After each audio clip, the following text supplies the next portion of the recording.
Welcome to the Slop Farm. Enjoy the video. In this video, I will explain how to get the medium gray stone marker. To begin your quest, first navigate to the disheveled neighborhood within the game world. Once there, proceed to the precise location where the vibrant green grass transitions into the white, snowy landscape. From this point, carefully adjust your in-game camera to look directly downwards, revealing the hidden path below. As you gaze beneath the map, you will clearly see a distinct series of small, gray platforms suspended in the void. These platforms are not random.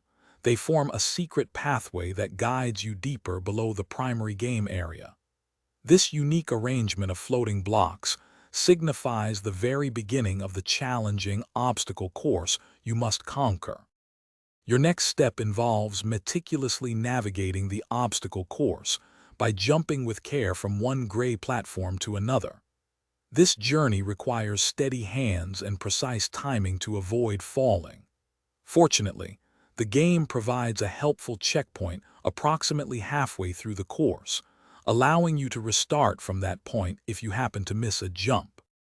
After successfully traversing the entire obstacle course, your final task is to make one last, crucial jump. Aim to land directly onto the platform where the medium gray stone marker awaits. The moment your character touches this marker, it will instantly be registered and added to your marker decks. This specific method is the only way to obtain this unique and sought-after in-game item. Thanks for watching. Consider subscribing if we helped you today.